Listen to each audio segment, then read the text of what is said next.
जय श्री गणेश। कैलाश पर्वत पर भगवान शिव एवं सती की मधुर लीलाएं। नारद जी बोले, हे तात, हे अनघ, आप सर्वज्ञ की बात ठीक है। आपके द्वारा मैंने शिवा और शिव के अत्यंत अद्भुत एवं कल्याणकारी चरित्र को सुना। समस्त मोह को दूर करने वाले परम ज्ञान संपन्न मंगलायन तथा उत्तम विवाह क्रम का वर्णन भी अच्छी प्रकार से सुना। हे महाप्राज्ञ, फिर भी शिवजी एवं सती के अत्यंत मनोहर एवं उत्तम चरित्र को सुनने की प्रबल इच्छा अतः आप मुझ पर दया करके पुनः उनका वर्णन कीजिए।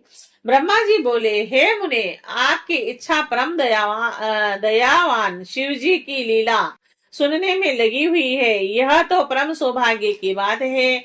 हे सौम्य, जो आपने अपने शिव जी की लीला का वर्णन करने के लिए बार बार प्रेरित किया है। हे नारद, शिव जी ने दक्ष प्रजापति की कन्या एवं जगत जननी देवी सती के साथ विवाह कर उन्हें अपने स्थान पर ले जाकर जो कुछ भी किया उसे सुने।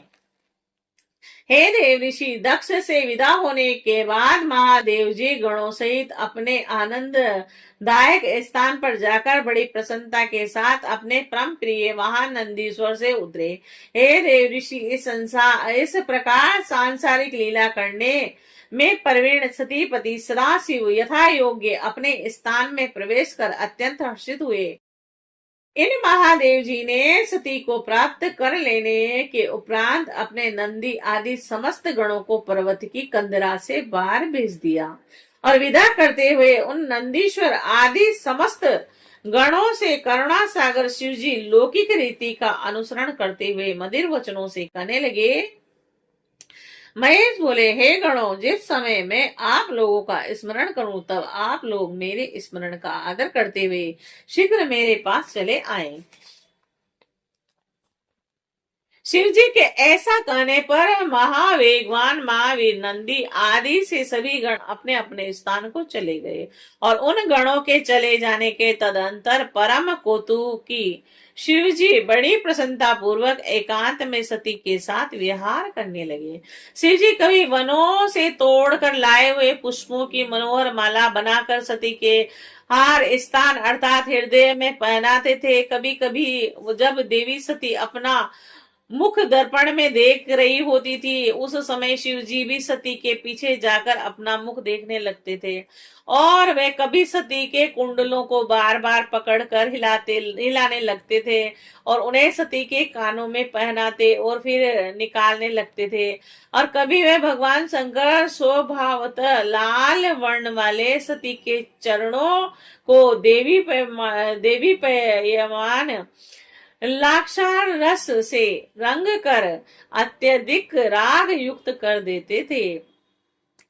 सती का मुखावलोकन करने के उद्देश्य से जो बात दूसरों के समक्ष भी कही जा सकती थी उसे सती के कानों में कहते थे और वे कभी घर से दूर नहीं जाते थे। यदि दूर जाते तो भी शीघ्रता से वापस आ जाते थे और किसी बात को सोचती हुई सती के नेत्रों को पीछे से आकर अपने हाथों से बंद कर लेते थे। कभी वे अपनी माया से छिपकर वहीं जाकर सती का आलिंगन करते तो वे भयभीत होकर अत्यंत चकित होते हुए व्याकुल हो जाती थी। वे कभी स्वर्ण कमल की कली के समान उनके वक्ष स्थल पर कस्तूरी से भंवर के आकार की चित्रकारी करते थे और कभी उनका हार उतार लेते थे और फिर उसे वहीं स्थापित भी कर देते थे। कभी सती के अंग से बाजूबंद कंगन और अंगूठी बार बार निकाल कर उसे पुनः उसी स्थान पर पहना दिया करते थे। यह तुम्हारी समान रूप वाली तुम्हारी कालिका नाम की सखी आ रही है। शिवजी द्वारा इस प्रकार के वचनों को सुनकर जब सती उस सखी को देखने के लिए चलती तो शिवजी उनका स्पर्श करने लगते और कभी प्रथमाधिपति शिव काम के उन्माद से व्यग्र होकर अपनी प्रिया के साथ काम के लिए परिहास करने लगते। कभी शंकर जी कमल पुष्पों तथा अन्य मनोहर पुष्पों को लाकर बड़े प्रेम से उनका आभूषण बनाकर सती के अंगों में पहनाते इस प्रकार भक्त वत्सल महेश्वर समस्त रमणीय वन कुंजों में सती के साथ व्यवहार करने लगते। देवी सती के बिना शिव जी कहीं भी नहीं जाते थे, न बैठते थे और न ही किसी प्रकार की चेष्टा ही करते थे। सती के बिना उन्हें क्षण मात्र भी चैन नहीं पड़ता था। इस प्रकार कैलाश पर्वत के प्रत्येक वन कुंज में बहुत समय तक विहार करने के पश्चात वे पुनः हिमालय के शिखर पर गए और उन्होंने अपनी इच्छा से कामदेव का स्मरण किया। जिस समय कामदेव उनके आश्रम में प्रविष्ट हुआ, उनके साथ ही बसंत भी शिव जी के अभिप्राय को जानकर अपना प्रभाव प्रकट किया और उस पर्वत के सभी वृक्ष तथा लताएं पुष्प से आच्छादित हो उठी और जल खिले कमलों से तथा कमल भवनों से युक्त हो गए। उस समय उत्तम ऋतु बसंत के प्रविष्ट होते ही सुगंधित पुष्पों की सुगंध से समन्वित आनंददायक तथा सुगंधित से युक्त मलय पवन बहने लगा। संध्याकालीन अरुण चंद्रमा के सदृश्य प्लास शोभायमान होने लगे।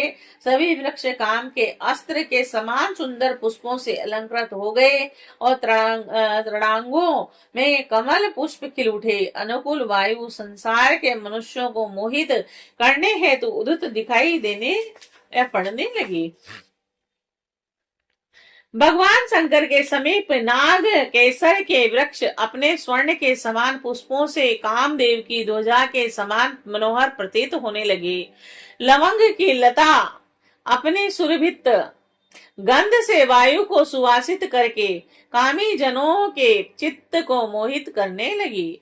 मंडराने वाले तथा आम्र मंजरियों में गुंजार करने वाले भोरों के सुंदर समूह कामदेव के बाणों के समान तथा काम से व्याप्त मदन के पर्यक जैसे प्रतीत हो रहे थे। ज्ञान रूपी प्रकाश को प्राप्त कर जिस प्रकार मुनियों का मन प्रफुल्लित हो जाता है, उसी प्रकार खिले हुए कमल पुष्पों से युक्त निर्मल जल शोभा पा रहे थे। सूर्य की किरणों के संपर्क के कारण बर्फ पिघलकर बहने लगी और जल ही जिनका हृदय है, ऐसे कमल जल के बीच स्पष्ट रूप से दृष्टि गोचर हो रहे थे। और रात्रि वेला में तुषार रहित रात्रियों चंद्रमा से युक्त होने के कारण प्रियतम के साथ सुशोभित होने वाली स्त्रियों जैसे प्रतीत हो रही थी। जैसे मनोहारी वसंत काल में महादेव जी सती के साथ पर्वत कुंजों एवं नदियों में बहुत काल तक स्वच्छंदता से रमण करने लगे। और हे मुने, उस समय दक्ष कन्या देवी सती भी महादेव जी के साथ शोभा को प्राप्त हुई। शिव जी को सती के बिना क्षण मात्र भी शांति नहीं मिलती थी और शिव जी की प्रिया सती भी उन्हें रस का पान कराती हुई प्रतीत हो रही थी। शंकर जी खिले हुए नवीन पुष्पों की अपने हाथ से माला बनाकर सती के अंगों को सुशोभित करते हुए नए नए मंगल कर रहे थे और आलाप अवलोकन हाथ से परस्पर संभाषण आदि के द्वारा वे शंभु कभी उन गिरिजा को स्वयं सोत के रूप में भी दिखा देते थे और उन सती के चंद्रमुख का अमृत पान करने में सनंद शरीर वाले शिव अपने शरीर की अनेक अवस्थाएं कभी कभी दिखाने लगते थे। वे शिव जी सती के मुख कमल की सुगंधी और उनकी मनोहर सुंदर तथा प्रतिपूर्ण चेष्टाओं में इस प्रकार बंध गए जैसे कोई बंधा हुआ हाथी किसी भी प्रकार की चेष्टा करने में अपने को असमर्थ पाता है। इस प्रकार वे महेश्वर हिमालय पर्वत के कुंजों, शिखरों और गुफाओं में सती के साथ प्रतिदिन रमण करने लगे। हे सुरेश, इस प्रकार उनके विहार करते हुए देवताओं के वर्ष के अनुसार 25 वर्ष व्यतीत हो गए और शिवा और शिव रमण करते रहे। श्री शिवाय नमस्तु।